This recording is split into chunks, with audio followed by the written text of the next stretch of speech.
This is the Bay Area's news station. KRON4 News starts now with a developing story.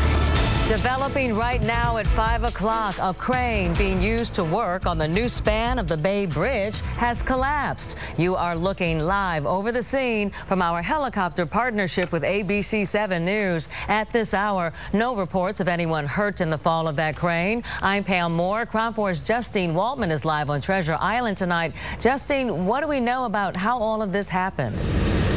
Well, I just got an update on the situation, learning more about what caused 258,000 pounds of steel to come crashing down when this crane collapsed. Let's show you now what's happening on the bridge right now. What we want to focus on is this yellow metal that's underneath the new span of the Bay Bridge. What that is that's what's left of one of the cranes. That's the base of the crane. Let's also show you video taken moments after the crane collapsed and give you some idea of what happened here.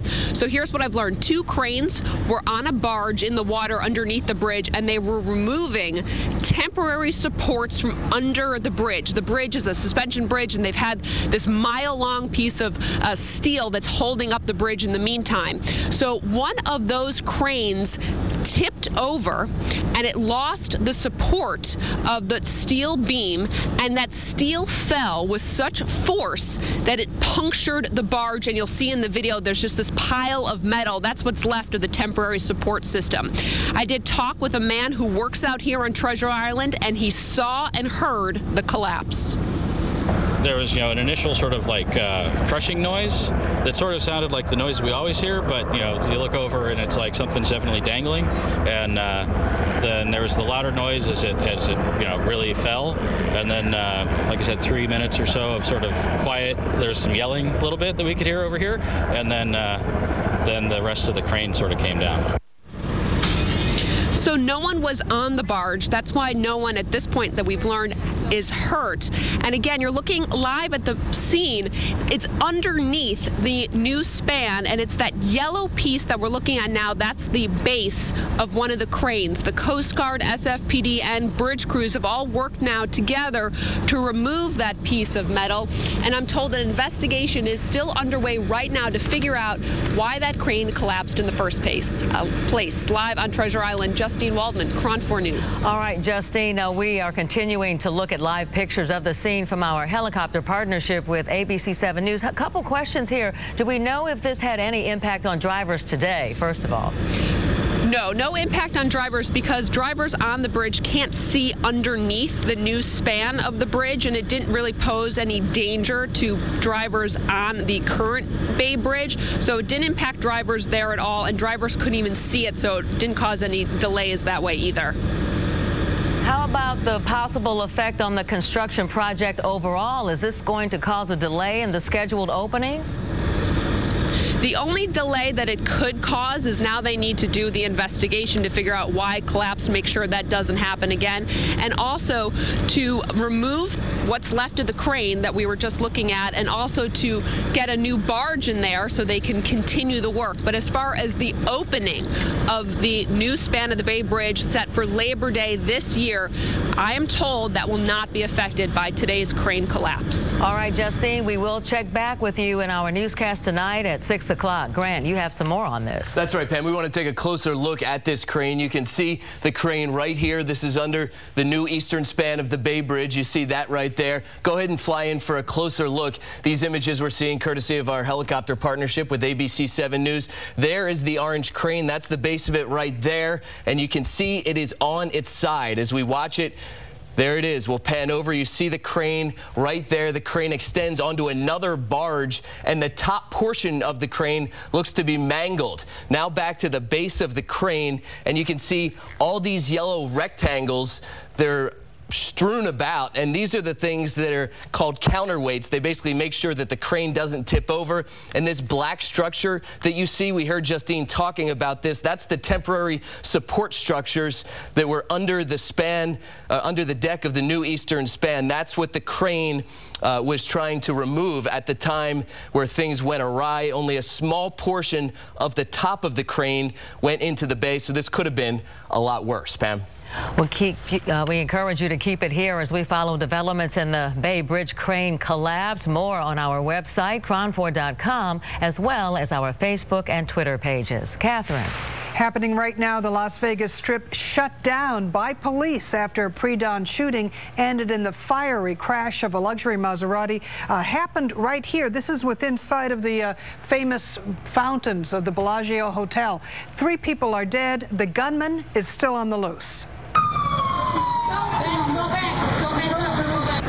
I mean, I don't believe it's still that this is actually happening here. A barrage of bullets and a fiery 6-car crash in the heart of the gambling mecca. Even police are shocked. What happened on the Strip today will not be tolerated.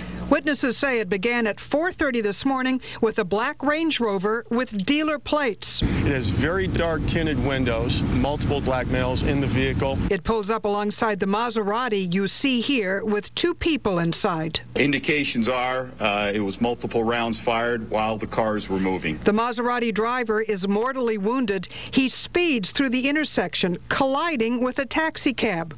The cab bursts into flames. You can see it on this video shot from another car.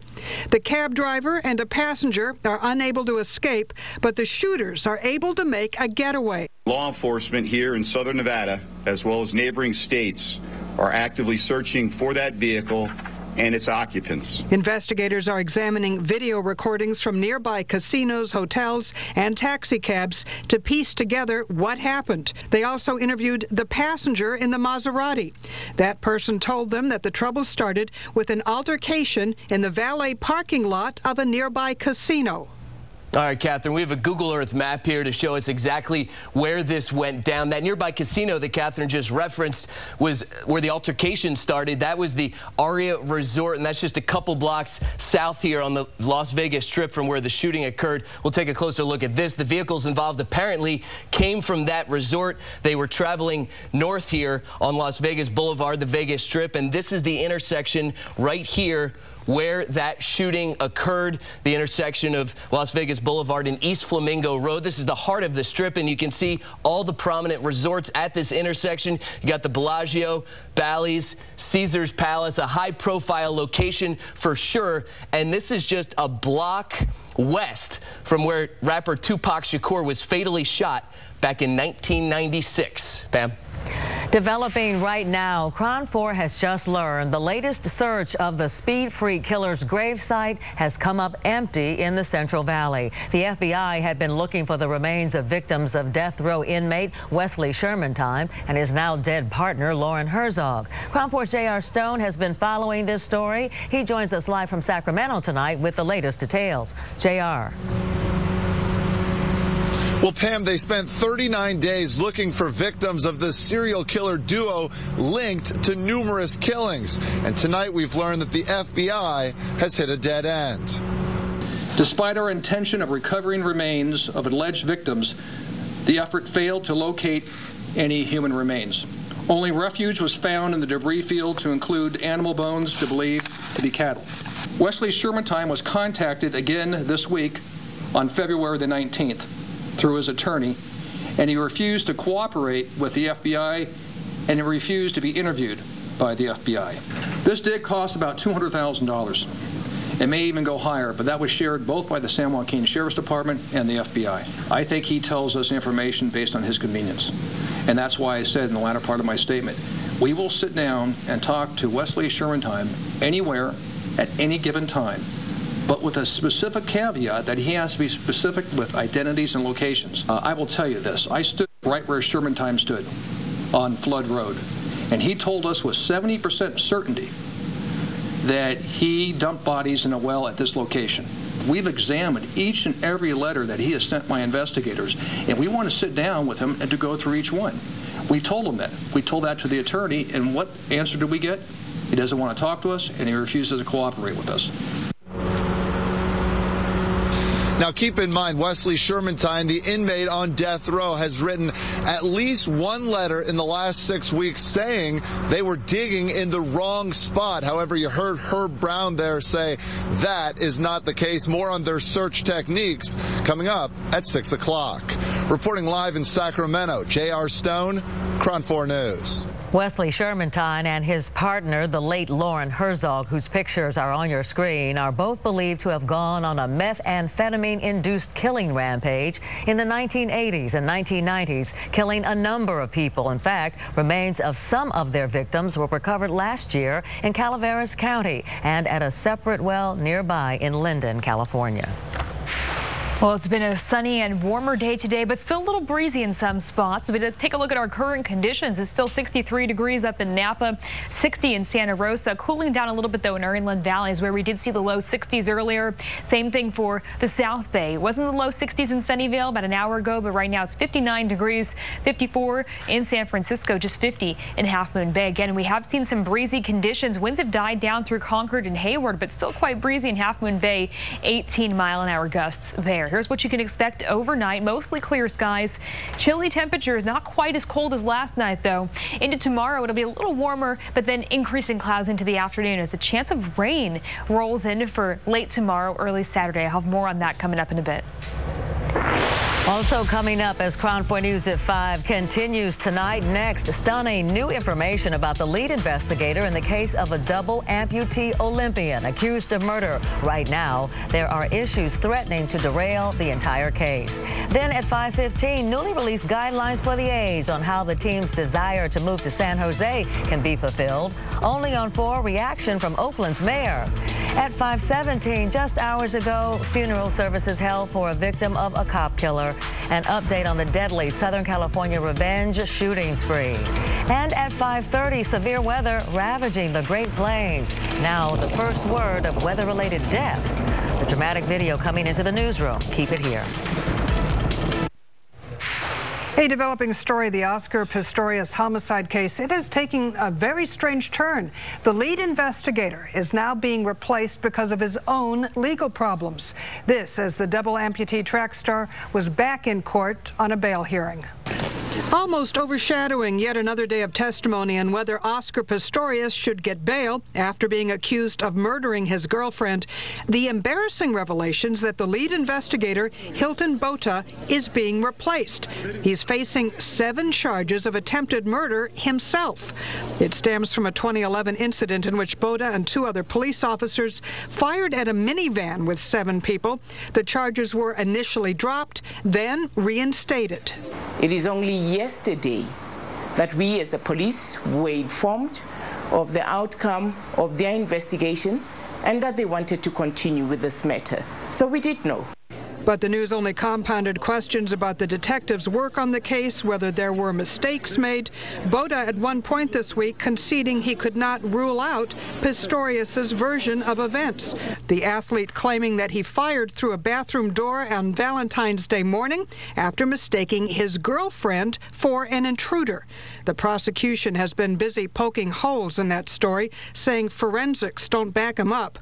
Reva Steenkamp, a model and law school graduate, had just debuted in a reality TV show. A cousin tells CNN the family is still in shock. It's real, but it's not real. You know, yeah, Reva's not supposed to be dead. Reva had her whole life ahead of her. She was going to be doing great things.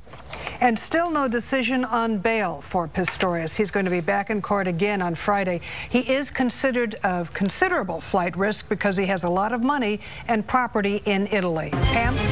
Only on KRON4 tonight, Oakland Mayor Jean Quan weighs in on a report that Major League Baseball has provided the Oakland A's with a set of guidelines that would need to be satisfied before league owners could vote to move the team to San Jose. KRON4's Dan Kerman is here. He's been looking into all of this. If this is true, of course, it's bad news for Oakland. So what did the mayor of Oakland have to say? Well, the mayor is just as optimistic as ever about keeping the team in Oakland. She says she believes that this is a rehash or a clarification of the old guidelines and points out this task force looking into a new ballpark for the A's has been at it from Major League Baseball for 4 years now.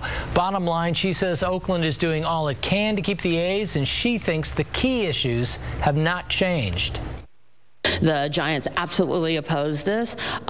We have the ability to provide them with 2 great sites, and I think the fans proved, and I think the fans in Oakland deserve more respect. There's no question that these fans love this team, and if you give them a good arena and halfway decent team, that they'll be there with the A's.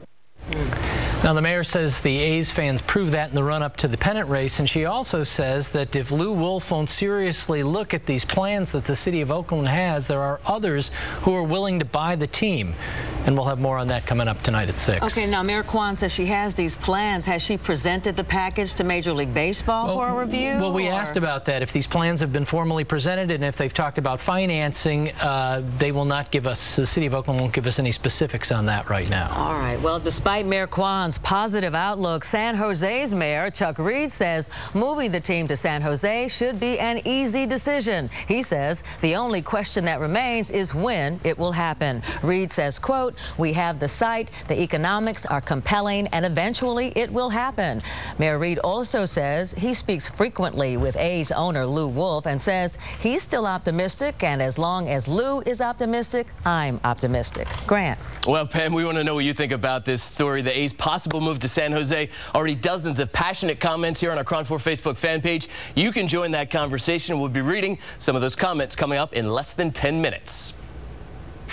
And developing funeral services were held today for one of the victims gunned down by accused cop killer Christopher Dorner. Jeremiah McKay, he was a 15-year veteran of the San Bernardino County Sheriff's Department. Hundreds of people today crowding into an amphitheater for his funeral.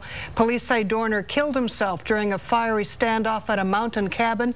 Deputy McKay leaves behind a wife and 2 children.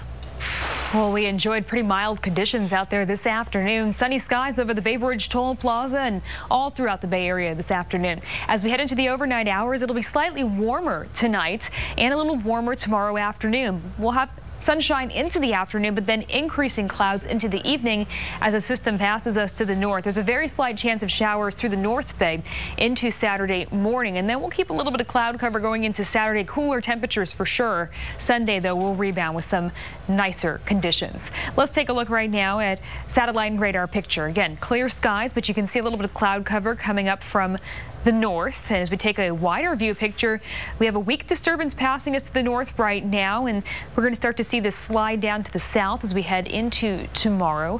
Let's talk first about the temperatures, and then we're going to show you futurecasts for what we can expect rain-wise.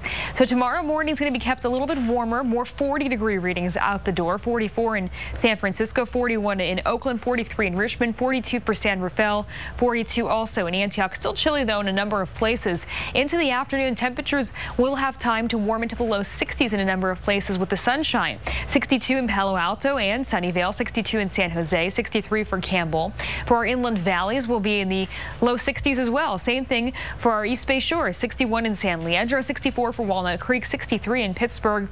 Closer to the coastline, even getting into the upper 50s in Ocean Beach, 56 there, 58 in San Francisco with widespread 60s through the North Bay. So here's a look at futurecast. Tomorrow morning, you see pretty clear skies, but take a look at what's coming down from the north. You see some heavy rain by the 5 o'clock hour up here in Eureka, and then we start to see those increasing clouds for the evening. The 8 o'clock hour, you'll notice rain approaching the Delta, but then it starts to kind of dry up as it moves more to the south. 10 o'clock hour, still seeing the cloud cover, but no rain. We should get a little bit of snow, though, in the Sierra. Let's get a look at your extended forecast. So again, a slight chance of rain in the North Bay for late Friday, early Saturday. We're going to kind of do this thing back and forth where we have these systems passing us to the north. So we'll have a little more cloud cover Saturday, then sunshine on Sunday, cloud cover Monday, sunshine Tuesday, and so on. But we are going to have pretty nice conditions through the rest of next week. Still ahead, some San Francisco residents weighing in as President Obama considers urging the U.S. Supreme Court to overturn California's ban on same-sex marriage. And a terrorist tip sheet on how to avoid drones. That's next. This just into the KRON4 newsroom. A relatively small earthquake in the South Bay. We are getting reports of a 3.2 magnitude earthquake near Morgan Hill. It happened about 5 minutes before 5 o'clock.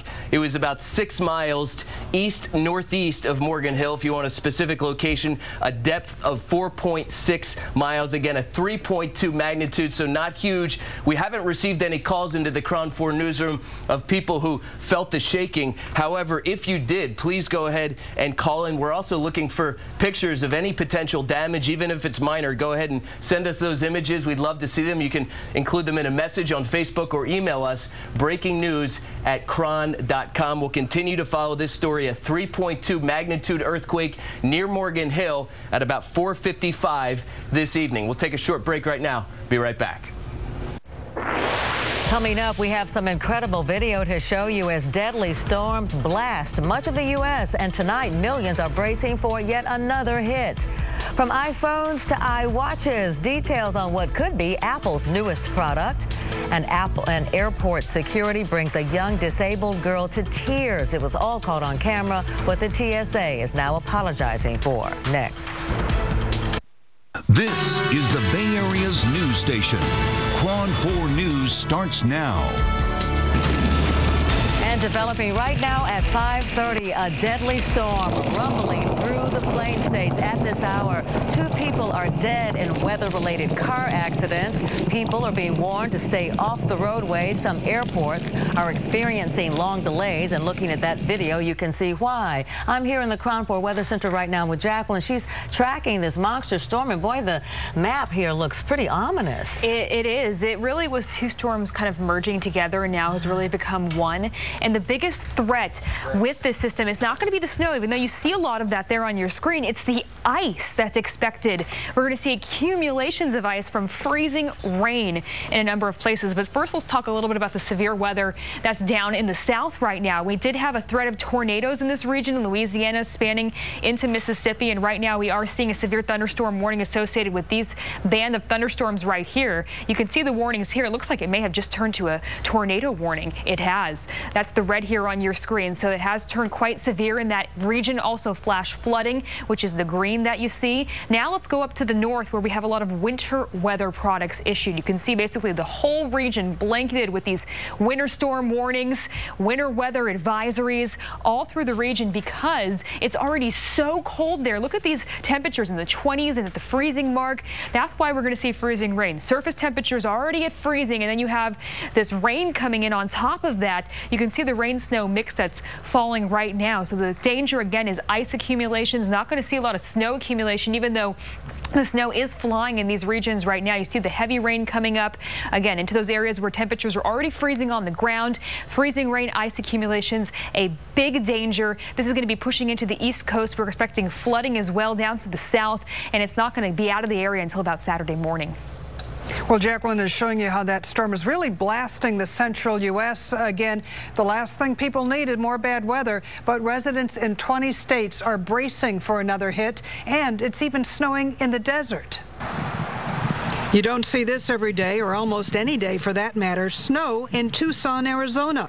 And St. Louis officials are warning people to prepare for the worst. The biggest problem is this storm was coming with a vengeance. So while it doesn't look like much now, when it starts up and comes, it's going to cover up quickly. They're saying our visibility is going to go away. So the important part is to hunker down somewhere.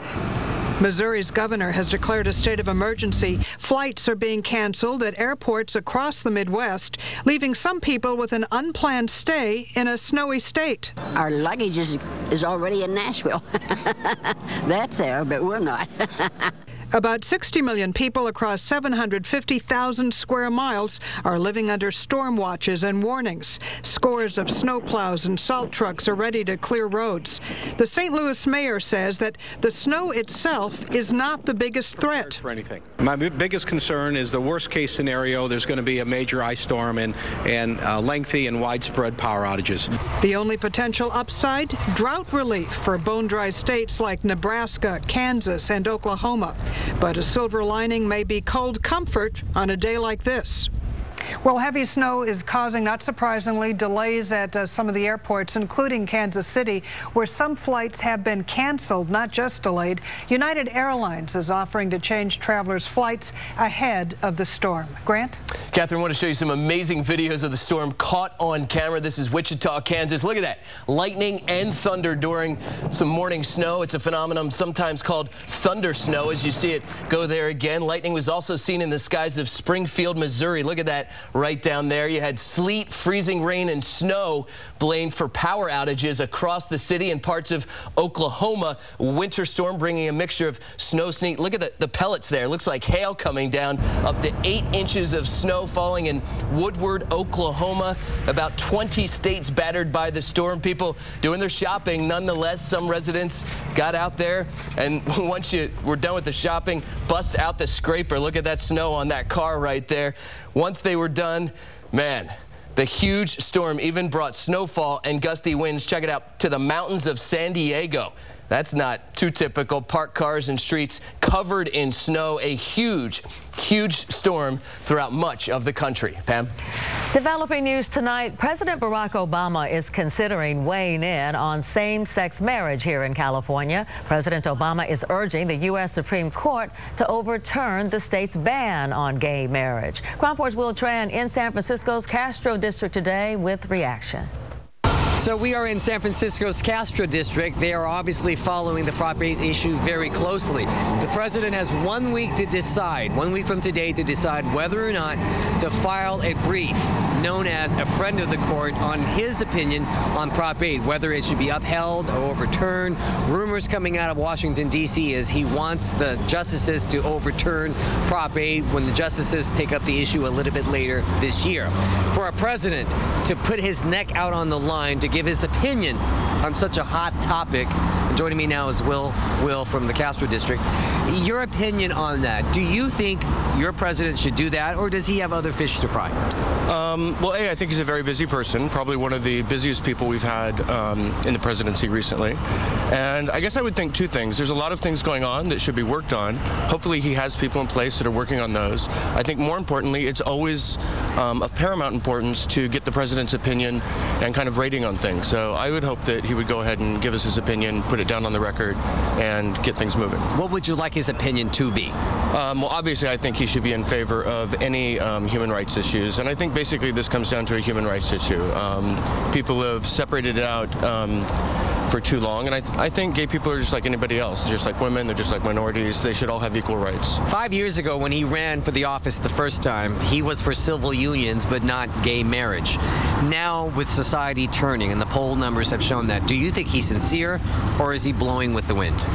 That's hard for me to answer, because I do kind of see him as a lot of times caving in at the last minute to gain support, which, if that's what it takes for us to get equal rights, I'm all for it, but it would have been a lot nicer for him to step up in the beginning. Thank you so much, Will, for joining us. I can tell you that his opinion, it might or might not be read. You can file a friend of the court to the Supreme Court yourself, so there's no guarantee that the president's writing will be read by the justices, but obviously, since it's the president, it does carry weight. Those who want Prop 8 to be upheld, they think that the president should be concerned about other things and not give his opinion on this matter.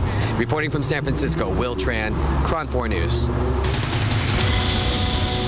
And more now on the earthquake we just told you about a couple minutes ago. A 3.2 magnitude in the South Bay. This is Morgan Hill on a map. It was located 6 miles east-northeast of Morgan Hill. This red star indicates where the earthquake was focused, and that might be one of the reasons that we're not hearing a lot of callers calling in saying that they felt it, because it is a very rural, mountainous area. Not probably anyone lives exactly where that was centered, so that's probably one of the reasons that we haven't been receiving calls. If you did feel it, and if you do see any damage, we certainly want you to send those pictures in. You can send them in a message on Facebook, or you can email us, breakingnews@kron.com. But again, a 3.2 earthquake. This is Morgan Hill, about 6 miles east-northeast of Morgan Hill. Pam? And we have someone on the phone who did feel that quake. Grant, thank you. Celinda Shirley is on the phone. Celinda, I'm sorry, you live in Morgan Hill, is that correct? That's correct. What happened? Just sitting here working, and I felt a big boom, like somebody shook my chair. But I got up, there was no damage, so uneventful and thankful. Have you felt quakes before, or are you new to the area? No, I've lived here my whole life. So this was not jarring for you or your family? No. No other damage, other neighbors, any calls from some of the people who live near you? No, asked my neighbors and nobody felt it. But you did? Yes. So what was your initial reaction? I thought, is this really an earthquake? Because I'm pretty scared of earthquakes. I got up, looked around. I didn't see anything fall down or anything, and I thought, just thankful. How long did it last? Just a moment, probably 2 seconds.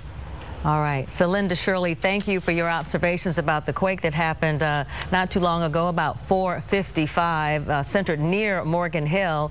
Again, a 3.2 earthquake, not a big one, but nonetheless, people did feel it, and we wanted to make sure our other viewers knew about it. Thank you very much for your time, Shirley, Miss Shirley.